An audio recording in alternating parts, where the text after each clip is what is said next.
হিন্দু ধর্ম পৃথিবীর প্রাচীন ধর্মগুলোর মাধ্যমে একটি। তো ধারণা করা হয় খ্রিস্টপূর্ব কয়েক হাজার বছর পূর্বে এই ধর্মের আবির্ভাব ঘটেছিল। খ্রিস্টপূর্ব প্রায় 2 থেকে 4 হাজার বছর পূর্বে এশিয়া মাইনর থেকে আর্য জাতিগোষ্ঠীর মানুষেরা প্রথম ইরানে যায়। ইরান থেকে ভারত উপমহাদেশে সিন্ধু নদের তীরবর্তী অঞ্চলে বসবাস শুরু করে। তো সেই সময়ে সেই তীরবর্তী অঞ্চলের বসবাসরত মানুষদের যে জীবনাচার, সেই জীবনাচার থেকেই এই ধর্মের উৎপত্তি ধারণা করা হয়। তো বিভিন্ন ঐতিহাসিক গ্রন্থ থেকে জানা যায় যে সেই সময়ে সিন্ধু নদের তীরবর্তী আর্য জনগোষ্ঠীরা ক্রমশ মিশে যায় স্থানীয় অনার্য জনগোষ্ঠীর সঙ্গে। তাদের সঙ্গে মিলেমিশে একাকার হয়ে যায় এবং বংশবৃদ্ধি শুরু হয়। তারা এক গ্রন্থ সাথে করে নিয়ে আসে অন্যান্য জিনিসপত্র বস্তু সামগ্রীর সঙ্গে। সেই অনন্য গ্রন্থটির নাম বেদ, যার ফলে এই ধর্মের একটি অনন্য বৈশিষ্ট্য হচ্ছে বৈদিকতা। অনেকে এটাকে বৈদিক ধর্মও বলে থাকে।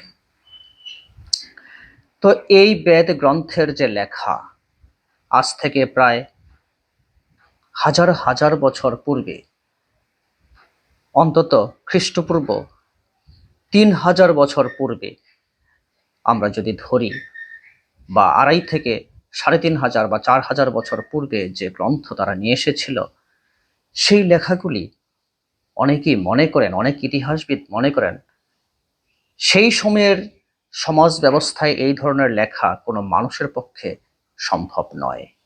কাজেই সম্ভবত সেগুলো হচ্ছে কোনো ঐশ্বরিক শক্তি বা ঈশ্বর কর্তৃক লিখিত রূপ। এটা হচ্ছে অনেক ইতিহাসবিদদের মত বা ধারণা। তো সেই সময়ে সিন্ধু নদের তীরে বসবাসরত যে জনগোষ্ঠী, তাদের যে জীবনযাপন প্রণালী, আচরণের সমষ্টি, খাদ্য অভ্যাস, এইগুলোর মিলিত রূপই হচ্ছে হিন্দু ধর্ম। তখনকার সময়ে সেই বসবাসকারীদেরকেই সিন্ধু বলা হতো। এই সিন্ধু শব্দটি ফরাসি ভাষায় পরিবর্তিত হয়ে সিন্ধ, হিন্দ, হিন্দু এভাবে হিন্দু রূপটি ধারণ করেছে বা গ্রহণ করেছে। কারণ ফরাসিরা সিন্ধ বা সিন্ধু বলতে পারত না, তারা এটাকে হিন্দ বলতো। আর হিন্দ থেকেই ক্রমশ পরিবর্তিত হয়ে হিন্দু শব্দটি এসেছে। তো এভাবে এই ধর্মের উৎপত্তি হয়েছে বলে মনে করা হয় এবং ইতিহাসে দেখা যায়। তো অনেকেই এমনটিও মনে করেন যে আসলে এটিকে হিন্দু ধর্ম বলা উচিত নয়, কারণ এই ধর্মের আচরণের সমষ্টি সেই অনাদিকাল থেকে এসেছে বা আদিকাল থেকে এসেছে, এবং এটি ক্রমশ পরিবর্তনের মধ্য দিয়ে চলমান সমাজ বাস্তবতার সঙ্গে অ্যাডজাস্ট করে নেয়। সেজন্য এটিকে সনাতন বলা যায়। সনাতন অর্থ আদি, যার কোনো ক্ষয় নেই, ধ্বংস নেই। কাজে হিন্দু ধর্ম হচ্ছে সনাতন ধর্ম, এমন একটি মত দেখা যায় সমাজে। এটা যদি গ্রহণ করা হয় এই মতটিকে, তাহলে হিন্দু ধর্ম এই কথাটির কোনো অস্তিত্ব থাকে না। আসলে এই ধর্মটি হচ্ছে সনাতন ধর্ম। তো এই বেদ গ্রন্থটি সেই জন্যই এই ধর্মের, সনাতন ধর্মের আদি ধর্মগ্রন্থ বা মূল ধর্মগ্রন্থ মনে করা হয়। এবং এই বেদের লেখাকে কোনো মানুষের লেখা নয়, ঈশ্বরের লেখা বা ঐশ্বরিক সৃষ্টি বা বিধান এমনটি মনে করা হয়। হিন্দু ধর্মেও এটি আরেকটির বৈশিষ্ট্য হচ্ছে বৈচিত্র্য। এটি বৈচিত্র্যের মধ্য দিয়ে ক্রমশ বিস্তৃত হচ্ছে। যেমন এটির যে মানবিক রূপ,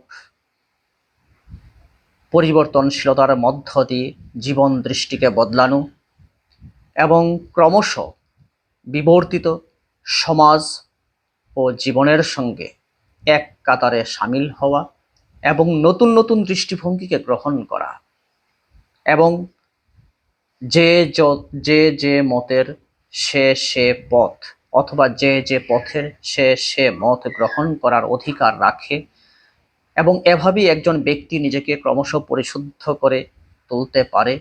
সেই জন্যই এই হিন্দু ধর্মের একটি বৈশিষ্ট্য হচ্ছে বৈচিত্র্য। বৈচিত্র্য গঠিত হয়েছে পরিবর্তনের বা বিবর্তনের মধ্য দিয়ে, যখন যেমন তখন তেমন। তো এজন্যই হয়তোবা শ্রী রামকৃষ্ণ বলেছেন যত মত তত পথ, এবং এই চেতনাকে স্বামীজি সহ বা স্বামী বিবেকানন্দ সহ বহু মনীষীরাই অনুসরণ করেছেন। আজও এই সনাতন ধর্মের মানুষেরা এটিকে গ্রহণ করে, যত মত তত পথ। আর এই কথাটির মাধ্যমেই এই ধর্মের বৈচিত্র্যকে মেনে নেওয়া হয় বা গ্রহণ করা হয়। প্রাচীন ধর্মগুলোর মাধ্যমে বা প্রাচীন ধর্মগুলোর মধ্যে একটি হচ্ছে জরাথুস্ট্রবাদ। এই ধর্মের প্রবক্তা হচ্ছেন মনীষী জরাথুস্ট্র। জরাথুস্ট্র একজন মহাজ্ঞানী ব্যক্তি ছিলেন এবং তিনি প্রথম তার ধর্মের মাধ্যমে অসংখ্য নিয়ম, জীবনাচার, সেগুলোর সঙ্গে স্বর্গ ও নরকের ধারণাকে মানুষের সঙ্গে পরিচয় করিয়ে দেন বা প্রবর্তন করেন এই দৃষ্টিভঙ্গিকে। এবং এই স্বর্গ বা নরকের ধারণা পরবর্তীতে প্রায় সকল ধর্মেই গ্রহণ করা হয়েছে। তো কাজেই স্বর্গ ও নরকের ধারণাটা ইতিহাসবিদরা অনেকেই মনে করেন এটি জরাথুস্ট্রবাদ ধর্ম থেকে এসেছে এবং এটিও একটি অত্যন্ত প্রাচীন ধর্ম। সর্বসাকুল্যে আমরা যদি বলি হিন্দু ধর্মের বয়সটি নিয়ে, অনেকেই মনে করেন এটি আজ থেকে প্রায় ৬,০০০ বছর পূর্বে এসেছে বা সৃষ্টি হয়েছে বা আবির্ভাব ঘটেছে। হিন্দু ধর্মের বেশ কিছু উল্লেখযোগ্য গ্রন্থের নাম যদি আমরা বলি, উপনিষদ, রামায়ণ, মহাভারত, গীতা। এগুলোর মাধ্যমে সবচেয়ে জনপ্রিয় হচ্ছে গীতা। আর গীতা মূলত মহাভারত থেকেই নেওয়া হয়েছে বা সারাংশ গ্রহণ করা হয়েছে। মহাভারতে কৌরব এবং পাণ্ডবদের যে যুদ্ধ এবং জীবনাচার বর্ণনা করা হয়েছে, এর মধ্য দিয়েই মূলত তৎকালীন সময়ের সমাজকে ধারণ করা হয়েছে। রামায়ণে রামচন্দ্র, লক্ষ্মণ এবং সীতার যে জীবন কাহিনী, তাদের যে সংগ্রাম এবং সমাজের চিত্র আমরা পাই, সেখানেও সেই সমাজ চেতনার মধ্য দিয়ে, সেই সমাজ বাস্তবতার মধ্য দিয়ে মানুষের জীবন বোধ এবং নীতিকথা বা নৈতিকতাকে শেখানো হয়েছে। কাজেই এই ধর্মগ্রন্থগুলি অনেকেই মনে করেন শুধুমাত্র পৌরাণিক কাহিনী অথবা কাব্য অথবা সাহিত্য। যদি এমনটিও আমরা ধরে নেই, এগুলোর মূল কথা হচ্ছে বা মূল মর্ম আমরা বলতে পারি, মানুষকে বৈচিত্র্যের মধ্য দিয়ে, পরিবর্তনশীলতার মধ্য দিয়ে, নতুন জীবনকে গ্রহণ করার, জীবন বোধকে গ্রহণ করার মধ্য দিয়ে, দৃষ্টিভঙ্গিকে পরিবর্তনের মধ্য দিয়ে, গ্রহণ করার মধ্য দিয়ে বৈচিত্র্যকে ধারণ করা।